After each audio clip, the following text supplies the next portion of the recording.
Oh, God, I gotta let her go. Look at that. Bow, baby! Thank you, Lord Jesus. I can't explain it. I can't explain it. Big fish came in, and I just looked up and said thank you. Hey everybody, this is Dan O'Sullivan from Angler.com with a new feature on the website. Advanced Angler on Tour, presented by our friends at Bucks Island. Christina and I are on the road following the circuits this year again, all over the country in our Advanced Angler Work Live Loft. We're going to bring as many interviews as we can to you from location, connecting with the guys on video after they've won tournaments, try to get you some pattern notes, some stuff that hasn't been heard or written in other pieces. But again, Advanced Angler on Tour, presented by the folks at Bucks Island. We'll look forward to having you with us. Our first segment this week is with Tyler Rivette, who won the Bassmaster Elite Series on Lake Okeechobee last week. We caught up with him on stage while David A. Brown and Steve Wright from Bassmaster were interviewing him. Got to throw a few questions our way. You're going to get to hear some details from Tyler right after he'd won, some of his reactions. Check out what Tyler had to say right now. Tyler, congratulations. Thank you. You called it day one. We asked you, you said, I think I can do it. You won a bunch of bluster. You really felt confident that what you had was going to hold up. Tell us how you thought on day one that what you had was going to hold up and why. Because nobody else was doing it. And that's the key to an Elite Series tournament, is finding that one little thing off the wall, even if it's just that one bait that nobody else is throwing. That's how it's won normally, 99% of the time. And I mean, I thought it would be one maybe out there in the lake in the community holes, but when I found that in the river, I was like, you know what, this could be something, but I didn't know what it was until that first day. And then after that first day, I was like, we could win. Awesome. You mentioned they're basically pre-spawn staging spots. Describe Yes. the main one, how big it was, and the secondary and third ones you got. So the main spot was just a dead-end canal. They had a little dam at the back of it, and I guess the fish were going in there to spawn, or they were just sitting on it because they had a hard point that was coming off of it. And they would just come in waves, 3 or 4 at a time. You'd see them on live scope, and they'd disappear. And you'd have to hit them perfect. You'd have to throw it in front of them and not behind them, because if you threw it behind them, like if you come from behind them, it would spook them away. So you had to have that perfect angle. I've seen hundreds and hundreds of fish today, but only so many had that perfect angle, and that's when you had that, you could catch them. And tell us the Berkeley Stunner and then the Excite baits. Sucker punch. Yes. The Excite bait sucker punch is what I use to punch with, and then on the Carolina rig, I was using Excite baits Hogalicious. Okay. It's a good Carolina rig bait. It's made for that, really. Did you Carolina rig any fish today? No, I threw it all day, or not all day, but I threw it for a while, and I could not get bit. I didn't know what the deal was. Did it produce any of your weight fish at all this week? What's that? Did the Carolina rig produce any of the weight fish this week? It did. I had a 3-pounder the day I had the 29 pounds, but I ended up calling it out after, so it did help out. And then the punching, the first day I caught one good one punching. Second day I had one good one punching, and then I called that one out. And the jerking was a predominant thing. Jerking. Live scoping, watching the reaction. When you saw one following and you had to tease, like yesterday was particularly tough. Oh, yeah. What did you do to tease those fish? Or what particular little moves did you impart? So when I learned this at Fork, it's the same exact scenario at Fork when I was catching the big ones. A lot of the times the big ones would chase it for about 20, 30 feet before they would actually eat it. So that's why the wind yesterday kind of messed me up, because it was pushing them on them. And the wind today, it would pull me off of it. And I was able to just still stay there and just keep the jerkbait going with the boat moving. So they never came close to the boat, and they still were 15 foot away from the boat. And they were able to eat it, not right by the trawler motor. Nice. Last thing, the rod reel line for the jerkbait and then the punching rig and the Carolina. Okay, I use an F5 series rod. It's a ghost code. It is a 6'9" medium. It's made for jerking. And then I used the Shimano SLX with 15-pound braid and the Berkeley Stunner. Yeah, stealth shad, I think it's called. Gotcha. Yes. Then your punching setup? Punching setup is 3/4 ounce Eco, Ruga Root tungsten. Yes, Ruga Root tungsten 3/4 ounce with the bobber stoppers. And I had a 4/0 owner jungle flipping hook, and I'd swap them between there and an HD jungle flipping. Same thing, just a little stiffer if it was heavier cover. And I would use the sucker punch, black and blue or Jumbo. Gotcha. What kind of habitat were you punching into? It was hyacinths, and then I don't even know the other grass, the big grass, the more of like hay grass. Semi-grass? Yes, Yeah, okay. semi-grass. Tell me about what you've learned from your coaching staff, which would be Hank Cherry and Brock Mose? I learned a lot, and Kelly J, he's not with us anymore, but I wish he was still fishing with us. But they taught me everything for jerking. Like, I hated jerkbait, hated it. I could never do it with my hands, and it always hurt my wrist, and I was never doing it right. And I got in the boat one day with Hank at Rodman whenever we had the 2 off days because of the weather at Palaca. And after that, me and Hank, we all roomed up together, and ever since then we've been buddies, and he showed me everything he could about the jerkbait.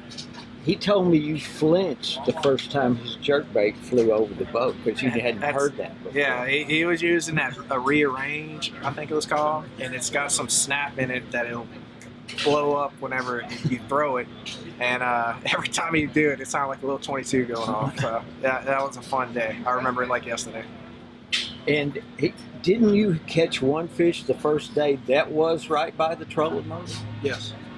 I caught that, and I actually caught the 6 pound, my 6 or whatever it was today was literally 3 feet from a trawler motor. I hooked it, it jumped straight out the water. So I was lucky to actually get that one in because I thought it was going straight into the trawler motor. What percentage of your fish were on the jerkbait versus the punching in your Carolina rig? I'd say about 80%. Yes. With the jerkbait fish? Yes, 80% jerkbait and then 10 and 10. But if you would get, normally, if you get bit punching, it would actually be a good one, normally. But when you had like 5 pounders all over, it was hard to color that up. So punching was a deal when it got kind of boring out there and the fish weren't moving. I'd go to the bank and try to punch up and just hope for an 8-9 pounder. You said something about the angle that what was specific to that angle that you had to see on your live scope? So if they were about 2 to 3 foot off the bottom, they were catchable, and you had to have that jerk bait about 2 foot as well above them. You didn't want it even with them, and you didn't want it below them. If it was below them, they'd swim off. If it was even with them, you'd spook them. You had to have it right above it. Sorry, you had to have it right above it, and it was every time they would have to come up and eat it, and it was almost a direct hit every time. It looked like on your live scope that you were kind of sitting on that main drop going out into the main river channel. Yes. Is that what it was? They were sitting about 10 to 14 foot. They'd come from, and they'd get shallower, but the shallow ones it was hard to catch because you would get the jerkbait would get down so deep it would just spook them. So the ones that were kind of 10 foot were the catchable ones. How far upriver were you? How big of a range did you cover? I was about a 2 mile deal. It was the first little deal on the left, about 3 miles upriver. And I had 3 little spots similar to it where it was just a hard spot on a point, Right. and they were staging up. So Just rotate around. just like rotate. When one wasn't good, I'd go to the other one, catch one. And when you catch one, it'd kind of shut them off. So I just leave that area, go to the next one, catch one, leave it, go. Was there a time, day one, you felt confident, but was there a time when you thought, maybe today, I got this? The second I caught that 6 pounder this morning, I was like, "That's it. That's the one. We're gonna catch him." Nice. And it slowed down a lot. And I swear, all day today, until idling in and talking to people, that I needed one more fish. All day, I said I needed one more 5 pounder. Yeah. I wanted over 20 pounds. I needed over 20 pounds, and I had a 2 pounder in there, and it would put me right where I wanted to be. So it was a blessing that it was tough on everybody. And the worst part is just, I guess the best part too, because I fished so hard because of it, it's just not knowing what everybody had. So the whole time I thought I was just ounces and ounces away. Medal to medal. What's that? Medal to medal. That's So, right. final question for me is, so you're an Elite Series champion now. You've been doing this for a little while, but what did it mean to have the 2 guys that have invested in you as an angler and as a professional standing here to wait to watch you weigh in and then have Hank Cherry actually start to tear up? What's that mean like? What's that mean to you? We're family. We're family. We're the best friends you could ask for. They were there from anything. If anything ever happened, we were there for each other, and that's the brotherhood you need on the Elite Series. And Brad's with us too. It's just us 4 of pack, and we tell each other everything. Every bite we get, every fish we catch, every bad area, just to help each other out. Because if we all do good, that's a win. Would you trade any of that right there with them? What's that? Give any of them this spot? Yeah. Or are you good by yourself now? I'll take it just to brag on Brock a lot, because Brock's probably upset that he's got the 4 second places and I already got one.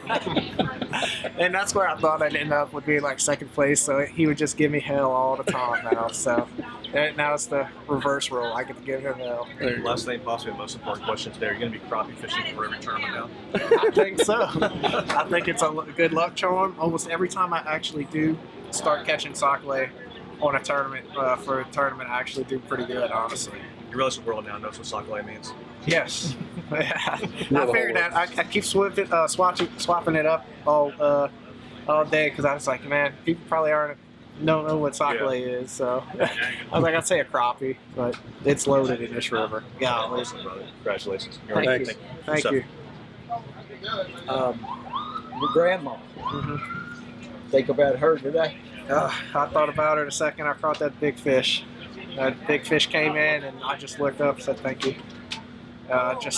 Even when it was tough, I just said, please, Grandma, just one more fish. And she was there for me. I wish she was here. While the Bassmaster Elite Series was going on at Lake Okeechobee, the Major League Fishing Bass Pro Tour was just up the road at Lake Kissimmee, and Chris Lane won that tournament in last cast fashion. Dramatic footage, dramatic occurrence. We caught up with Chris Lane to be able to hear his part of the story, maybe talk a little bit about his history, his family's history, and a little bit of future as his son is now competing on the invitationals. We'll be right back. Let's hear what Chris has to say.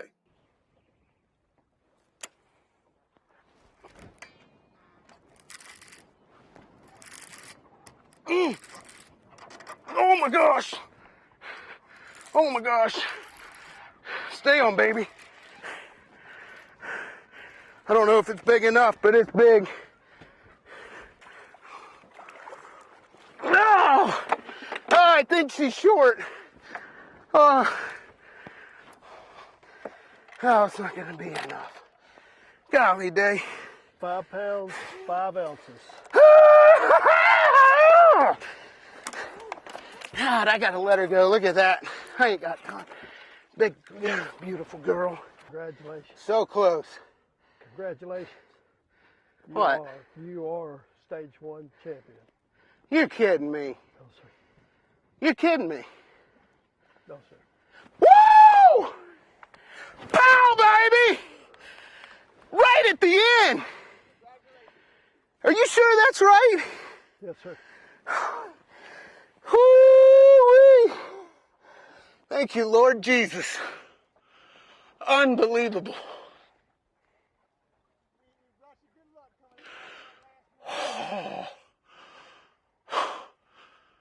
I can't explain it. I can't explain it. Well, Chris Lane, man, thanks for spending the time and taking the time to join us on Advanced Angler on Tour presented by Bucks Island. Man, I got to tell you, watching you win that tournament, one cast can make all the difference in the world, and I could see the emotion on your face. I could see the relief in your body. I've been around you a long time, man, and that was honestly, I got to say, that's probably one of the second coolest moments I've seen out of you since watching you slam that Bassmaster Classic trophy on that stage and point your hand up there to Jesus and say, wow, that was pretty cool, man. Tell me what was going through your mind at that moment.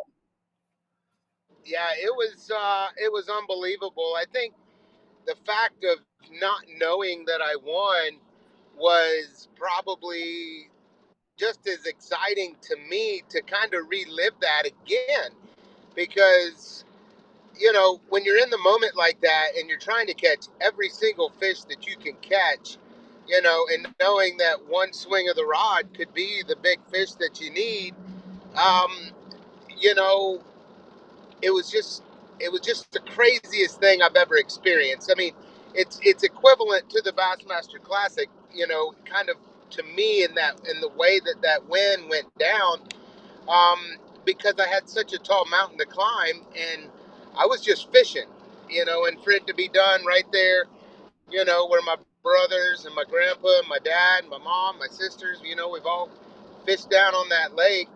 And I've never won a big event on that lake, to that magnitude. So for that to happen, I was just, I'm still in shock a little bit. Well, they talk about the home field advantage and that a lot of times it actually can become a home field curse. Being in Florida, having so much experience with that, what goes through your mind at that end when you are climbing that mountain and you're trying to get back to being in contention? All of a sudden you are. What what goes through your mind to keep to A, you could go 100 different directions, but also B, how do you focus yourself down when you've got all of that stuff available to you? Yeah, I think that that focus and that determination to give that event everything that I had to the last second. It really kind of started in the morning, I want to say. I mean, I was having fun. It was relaxing. It was great for the first couple of days. And then next thing you know, I make my first championship round ever on the Major League Fishing Tour. So I was excited about that. And I'm like, okay, that's a success. And then, to bust 23 pounds in the championship round, I was like, man, that's a good bag of fish. And then, as It the is. day went on, towards the end, I mean, Mark Davis has got 34 pounds. I was like, oh my gosh. So hats off to him. But it gave me the confidence knowing that those 30 plus bags are, you know, could happen at any day. And, Mark did a great job on that. Coming into the last minute, I think the biggest thing was, staying in second, and then, just trying to catch a 7 pounder because that's what I thought I needed. Now I understand that I needed a 4 pound, 12 ounce bass to win, not 4 pounds, 12 ounces, because I was subtracting the 3 pounder out of my bag. That's why I was thinking I needed seven. But I really didn't care about it that much because I cared about the next cast and just giving it all I had to the end. That's something that you've always done. You're a fighter. Your families are fighters. And, I'm going to bring back something. I first worked around you in 2007 at the California Delta when I was actually writing for Bass Communications back then. And I will never forget, it's one of those indelible things, being backstage on day 3, watching you pace back and forth and go, I need this 12 cut. I need this 12 cut. I need this 12 cut. And to see the emotion on your face when you hit that 12 cut and you were going to be fishing on Sunday because the money was such a big jump. The prestige of being in the Elite 12 at that time was there. And I saw that same person here at Kissimmee. I saw that same thing. And as successful as you are, as good as you've done, to still see that emotion from somebody and that desire when you've accomplished a great deal in your career, you've got great partners, and back then it was a different story. And here you are, the champion that you are, the ambassador for our sport. It was really cool to see that same kid in there, and that's just from my perspective of watching that, and it was just fun to see. Yeah, well, I appreciate that, and I remember that moment to this day. My dad actually gave me his credit card and said, "Don't use it, and the only reason you can use it if you don't make any money at that tournament, you'll have enough to get back home." So I didn't have to use his credit card, thank goodness. But speaking of the kid, the last 8 years, 6 years has been focused on that. 4 amazing children. My wife does a fantastic job with at home, when we're on the road. But my kids, I mean, I've got one in college, I got one chasing the professional fishing dream now, too. I've got one that is Yep. aiming to be a track star. And then I got an 11-year-old that absolutely loves to play golf. So, you know, I think, you know, I wanted to make sure that I wasn't the guy that was gone all the time. And preparation is huge in this event, or not in this event, but in every bass tournament. And that's why that younger generation is so good, is because they're so hungry. You have to be Yep. prepared, and you have to prepare yourself in order, when the opportunity to succeed happens, you better be ready for it. And I think that I struggled with a lot of that, whether it's I didn't care or whether it's just the fact that I had other things on my plate that were more important to me at that point in time. But the preparation happened in the off season. I'm ready to go, and yeah, I'm fired up. I'm ready to go to Redcrest next week. So let's talk pattern at Kissimmee. Lord knows I know the competitor that you are. You're that way with your family. You've got a great thing going with the Foodland tournament and all the give back that you do in your community. But let's talk the pattern here. What was it that pulled this out for you at Kissimmee? I want to say I think it had a lot to do with knowing, you know, where to go or what to look for, I guess would probably be a better way to say it. The lakes is fishing like it did a long, long time ago. And with the warm front coming, the cold front happening at the beginning, I knew like the fish were coming. So finding areas where there was not a boat, and then finding the area inside that area was probably the biggest thing that you could do. The biggest thing that helped me in that area, because I knew what to look for. I knew what depth to look for it in, and if I found it, I would fish it. And it didn't take me a long time to fish it, because if I didn't get any bites, then I was off to somewhere else and was able to stay in a high percentage strike zone.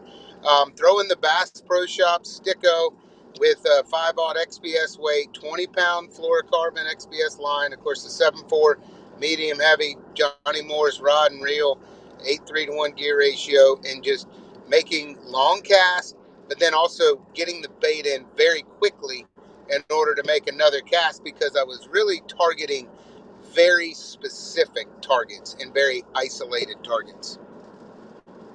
A lot of times, Florida, you wake up in the morning and it's nice and warm, and you kind of get a sense, especially in the springtime, ooh, it's warm. We wake up, the fish are going to be kind of moving in, and then you get mixtures of grass that make a big difference. Is that kind of what you were presented with? Oh yeah, absolutely. I mean, you're presented with a cold front, a warming trend. Now, the last day, I will say it was pretty cold, and rough. I mean, it warmed up and it got nice, but that first morning, it was, or the last morning, it was kind of like, man, where did this come from? So, when you have all of the components line up like that, it's exciting. That's when it's my most favorite time of year to fish Florida, is when everything happens that way, when it lines up to where the big fish are moving up to the isolated targets, because any cast could be your double digit bass. Yeah, and that did seem key. All the footage that I saw of you was fishing offshore, little isolated pieces. All right, I want to turn attention real quick to something that's got to be pretty cool and important. I mean, I know it's important, but cool to you. You're fishing with your son on the invitationals last year. You're seeing your son be able to do what he's doing. You come from a tremendous fishing family. Your dad, your uncles, your brothers, everybody's been successful. But now you got your son who's out there chasing that same dream. What does that mean to you as a dad?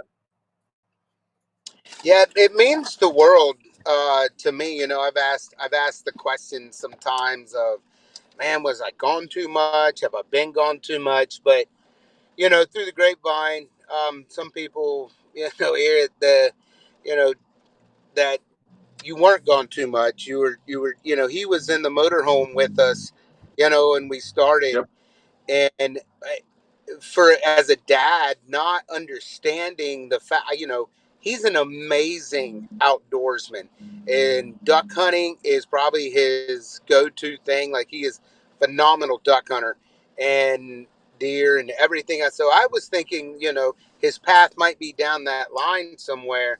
And then when he had the opportunity to fish the invitationals and the pro circuit, I was like, he was asking me, what do I need to make it to that? What do I got to get? What do I got to get? What the points were.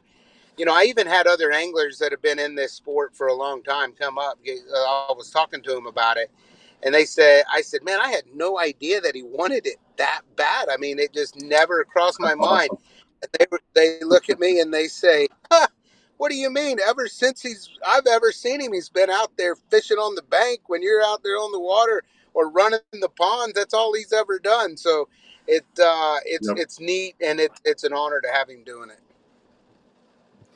Well, One other thing, I know we can't talk too much about it. It's going to air before we really can talk about it, but I know you had a tool on your boat that I've gotten to experience a little bit too in the new power pole trolling motor.